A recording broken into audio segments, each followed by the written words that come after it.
شہر کی ہر عمارت کو نقصان پہنچا جس میں خانہ کعبہ بھی شامل تھا، اور جب خانہ کعبہ کا غلاف بھی جل گیا، وہ واحد سال ہے مسلمانوں کی تاریخ میں جس سال حج نہیں ہو سکا۔ مسلمان اس سال حج نہیں کر سکے، مکے کا محاصرہ ہو رہا تھا۔ اسی دوران میں 14 ہجری کا ربیع الاول کا مہینہ آ گیا کہ یزید ہلاک ہو گیا۔ یزید ہلاک ہو گیا تو یزید کی جو فوجیں یہاں پہ حملہ آور ہوئی تھیں وہ میدان چھوڑ کر بھاگنے پہ مجبور ہو گئیں، اور اس طرح سے عبداللہ ابن زبیر کی حکومت کچھ عرصے کے لیے اور مکے کے اندر قائم رہی۔ اب یہ ذرا ترتیب دیکھیے، یزید نے پہلے امامت کا نشانہ بنایا، پھر اس کے بعد نبوت کو نشانہ بنایا، پھر توحید کے گھر خانہ کعبہ پہ حملہ کیا۔ یہ ترتیب بتا رہی ہے کہ امامت کی اہمیت کیا ہے۔ امامت وہ قلعہ ہے کہ جب تک قلعہ سلامت ہے تو نبوت بھی محفوظ ہے، توحید بھی محفوظ ہے۔ امامت کے قلعے میں شگاف پڑ جائے تو نہ نبوت باقی رہتی ہے نہ توحید باقی رہتی ہے۔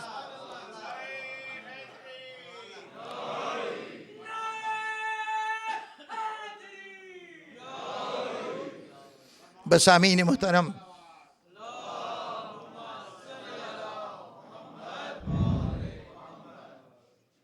یہ یزید کی مجبوری تھی کہ سید سجاد کو کچھ نہ کہا جائے، ورنہ اس کے نگاہ میں اور اس کے خاندان کی نگاہ میں بنی ہاشم تو ہمیشہ کھٹکتے رہے۔ سید سجاد کو اس کے بعد زہر کا نشانہ بنایا گیا تو اسی خاندان کے ہاتھوں، لیکن اس وقت صورتحال یہ تھی کہ اب یزید میں ہمت نہیں رہ گئی تھی۔ اس نے جتنے حربے تھے حسین کو مٹانے کے وہ سب استعمال کر کے دیکھ لیے تھے۔ گردنیں کاٹ کے مٹایا جا سکتا تھا، وہ شوق کربلا میں پورا کر لیا۔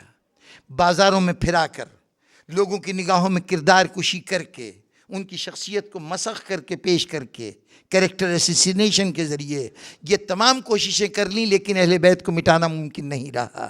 پھر اس کے لیے آخری حربہ تھا کہ ان کو قید خانے میں ڈال دیا جائے، قید میں پڑے رہیں گے، دنیا سے کوئی تعلق نہیں رہے گا، دنیا والے بھول جائیں گے کہ کل کون قیدی آئے تھے، پھر یہ ان کے نام لینے والا کوئی نہیں ہوگا۔ لیکن معلوم یہ ہوا کہ نامعلوم ان شخصیتوں نے لوگوں کے ذہنوں پر کیا اثر کیا تھا کہ جیسے جیسے وقت گزرتا جا رہا تھا کربلا پوری شان سے ابھرتا چلا آ رہا تھا۔ فاصلہ واقعات پر یوں اثر انداز ہوتا ہے، وقت کا فاصلہ واقعات کو دبا دیتا ہے، اس کی چمک آب و تاب کو مٹا دیتا ہے۔ لیکن کربلا میں عجیب صفت تھی، جیسے جیسے وقت گزرتا جا رہا تھا ویسے ہی وہ زیادہ نمایاں ہوتا جا رہا تھا۔ کچھ ایسا لگتا ہے کہ اگر شہر کے اندر کوئی بلند عمارت ہو نا، اس کے نیچے آپ کھڑے ہو کے دیکھیں تو آپ کو بلند تو نظر آئے گی، لیکن اس کی صحیح بلندی کا اندازہ نہیں ہوتا۔ باقی عمارتوں سے کتنی بلند ہے، شہر کے اندر یہ کتنی اونچی ہے۔ اگر امپائر اسٹیٹ کی بلڈنگ آپ جا کے وہاں نیچے کھڑے ہو کے دیکھیں تو آپ کو اونچی تو نظر آئے گی، لیکن کتنی اونچی ہے اس کا صحیح اندازہ نہیں ہوگا۔ پیچھے ہٹتے جائیے، جتنا آپ مینہٹن سے دور ہوتے جائیں گے اب آپ کو بلڈنگ ساری بلڈنگوں کے اوپر نظر آنے لگی، تب پتہ چلے گا اتنی بلند ہے۔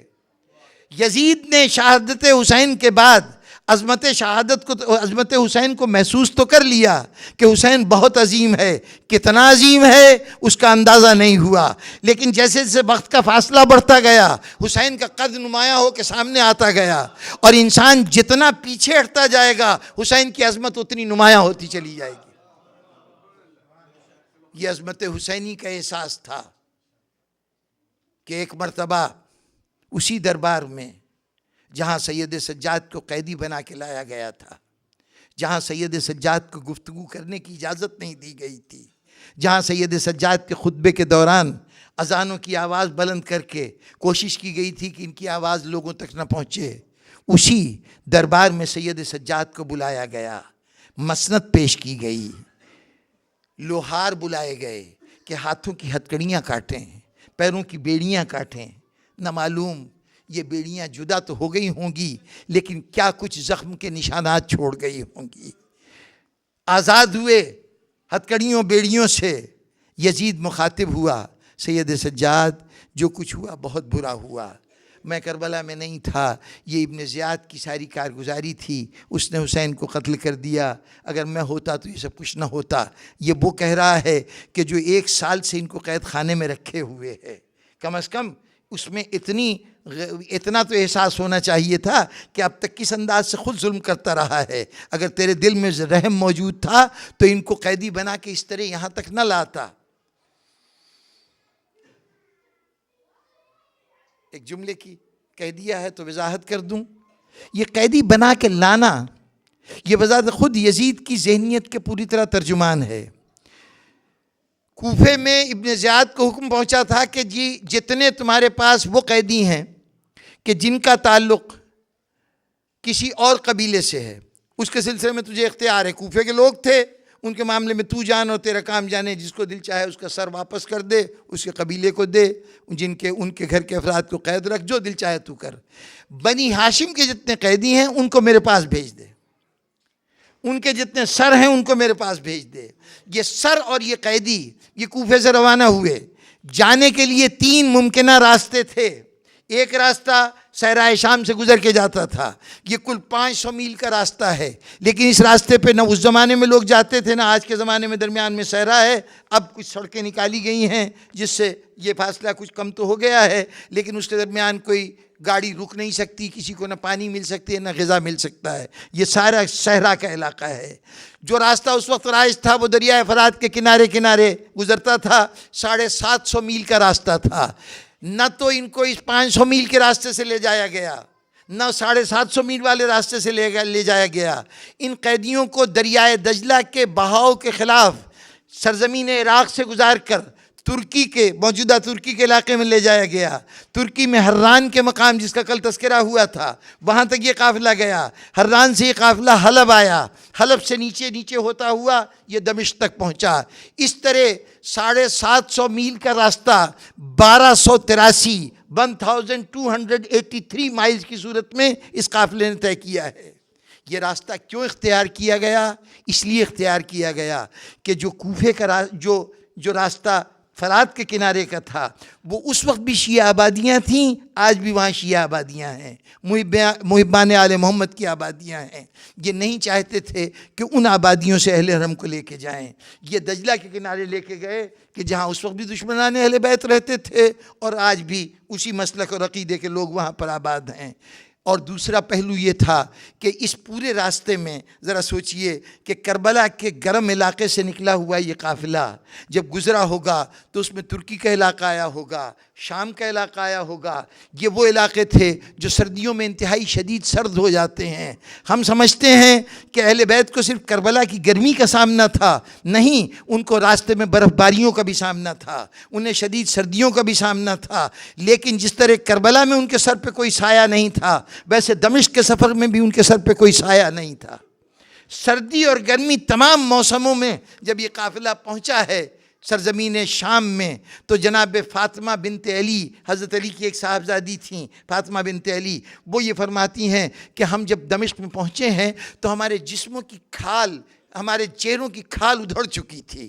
یعنی موسم کے بار بار تغیرات نے چہروں کی رنگت کو بدل دیا تھا، کھال کو ادھیڑ دیا تھا. یہ کیفیت تھی. اس عالم میں بزرگان محترم یہ قافلہ وہاں پہ پہنچا. آج یزید ان سے کہہ رہا ہے کہ اب میں بہت شرمندہ ہوں، تمہارے ساتھ بہت زیادتی ہوئی ہے. اب لفظوں سے ان زخموں کا علاج کرنا چاہتا ہے جو اس کے ظلم نے پہنچایا تھا. اس کے بعد مخاطب ہوا سید سجاد، میں نے سنا ہے تمہاری ایک بہن کا قید خانے میں انتقال ہو گیا ہے، اس کے لیے کفن کی ضرورت ہوگی، تم کفن لے لو، کفن لے لو. سید سجاد نے کہا مجھے کفن نہیں چاہیے، تیرے خزانے کی کوئی چیز نہیں چاہیے. اچھا تو پھر کیا چاہیے؟ کہا کم سے اگر چاہتا ہے نا کچھ دینا تو وہ جو چادریں لوٹی گئی تھیں نا وہ چادریں واپس کر دے، وہ چادریں واپس کر دے.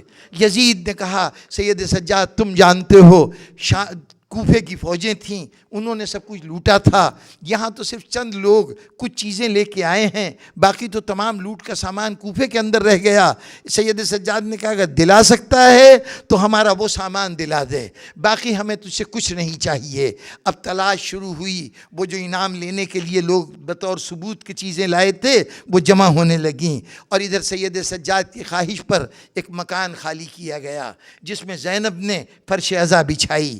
دمشق کی وہ عورتیں جو سال بھر کے مختلف جو صدیوں پہلے سے پراپگنڈا ہو رہا تھا اس سب کی نفی کربلا نے کر دی تھی۔ اب بہتوں کو پتہ چل گیا تھا کہ یہ آنے والے کون لوگ ہیں، چنانچہ دمشق کی عورتیں آ رہی ہیں جناب زینب کو پرسہ دینے۔ اب میرا تصور کہتا ہے کہ زینب آنے والوں کو دیکھتی ہوگی، کہتی ہوگی دمشق کی عورتوں آج تمہارے ہاتھ خالی ہیں، آج تمہارے ہاتھوں میں پتھر نہیں ہیں، کل استقبال ہوا تھا تو پتھروں سے استقبال ہوا تھا۔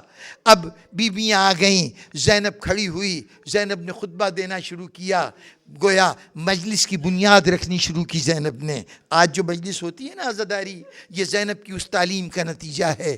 اس میں زینب نے خطاب کرنا شروع کیا، اے دمشق کی عورتوں، جانتی ہو میرا بھائی کون تھا؟ میرا بھائی وہ تھا کہ دوران نماز اگر رسول کی پشت پہ آ جاتا تو رسول سجدے کو طول دے دیتے تھے، سر نہیں اٹھاتے تھے، کندھے پہ رسول کے آ جاتا تو جو فرمائش کرتے وہ فرمائش رسول پوری کرتے تھے۔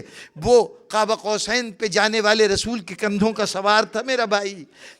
فضائل کے مرحلے گزر چکے تو مصائب کی منزل آئی۔ اے دمشق کی عورتوں، جانتی ہو میرا بھائی کیسا مارا گیا؟ میرا بھائی پس گردن سے ذبح کیا گیا۔ اس کے جسم پر اتنے زخم تھے کہ جن کا شمار نہیں ہو سکتا تھا، لیکن جسم کے زخم اس کے دل کے زخموں سے زیادہ نہیں تھے۔ دل پہ کسی 32 سال کے بھائی کا زخم تھا، کسی 18 سال کے بیٹے کا زخم تھا، کسی 6 مہینے کے شیرخوار کا زخم تھا۔ ایک ایک تذکرہ کرتی گئیں۔ بس سامعین محترم، ہمارے یہاں کبھی کبھی مجلس میں، اختتام مجلس میں شبیہیں برآمد ہوتی ہیں۔ یہ شبیہیں بھی ہماری ایجاد نہیں ہیں، وہ جو زینب کی پہلی مجلس تھی نا اس میں ہی اس کی بنیاد رکھی گئی۔ زینب بھی مصائب بیان کر رہی ہے، واقعات کربلا بیان کر رہی ہے، اتنے میں آواز آئی سید سجاد تمہاری لوٹ کا سامان آیا ہے۔ اب ایک ایک سامان اندر آنے لگا، کوئی پھٹی ہوئی چادر آئی، کوئی جلا ہوا گہوارہ آیا، کوئی ایسی چیز آئی کہ سید سجاد نے ہاتھوں میں لی، ایک چیخ بلند ہوئی، بند مٹھی لے کے آئے، پھوپھی کا آ کے مٹھی پہ رکھ دیا، پھوپھی نے ہاتھ میں لیا، کہا بیٹا سید سجاد ذرا مجھے اس قید خانے میں تو لے چلو، اس قید خانے میں تو لے چکو جس میں آخری دن گزارے ہیں۔ سید سجاد لے کے آئے، زینب کے ہاتھ میں جو مٹھی میں بند تھا نا، ایک مرتبہ مٹی کا ایک ڈھیر تھا، اس پہ جا کے مٹی کھول دی، کہا بیٹی سکینہ اگر کانوں کا زخم ٹھیک ہو گیا ہو، کانوں کا زخم ٹھیک ہو گیا ہو تو تیرے گوشوارے واپس آئے، گوشوارے واپس آئے ہیں۔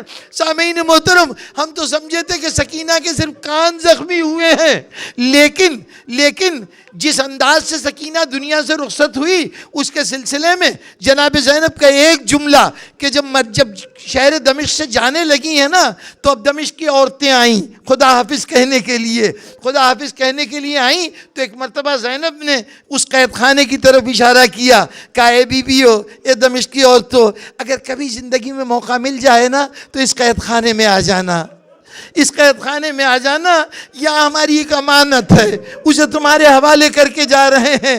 اب توقع یہ تھی کہ فرمائش کریں گی کہ قید خانے میں آنا میرے بچی کی قبر پہ پھول چڑھا دینا، قید خانے میں آنا فاتحہ پڑھ دینا، لیکن زینب نے فرمائش کی تو کیا فرمائش کی؟ اے دمشق کی عورتوں، قید خانے میں آنا تو ایک کام یہ کرنا کہ یہاں پہ آؤ تو ایک چراغ جلا دینا، میری بچی اندھیرے میں دنیا سے رخصت ہو گئی، اندھیرے میں دنیا سے رخصت ہو گئی۔ اور بیویوں اگر اور کچھ نہ ہو سکے تو کم از کم چلو میں پانی لے آنا، چند قطرے ڈال دینا، جس دن سے چچا رخصت ہوا ہے بچی کی پیاس مرتے مرتے مر گئی لیکن پیاس نہیں بجھی۔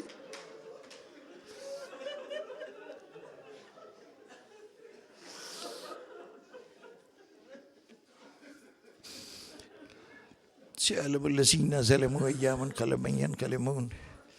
رب العالمین ہمارے تذکرے کو قبول فرما، گناہان صغیرہ و کبیرہ کو معاف فرما، صراط مستقیم پر ثبات قدم عطا فرما، حاضرین کی تمام حاجتوں کو پورا فرما۔ یا اللہ اپنی آخری حجت کا جلد ظہور فرما، ہمیں ان کے جانثاروں میں شامل ہونے کی سعادت اور توفیق عطا فرما۔ اللہم تقبل منا انکا انت السمیع العلیم۔ ماتم حسین۔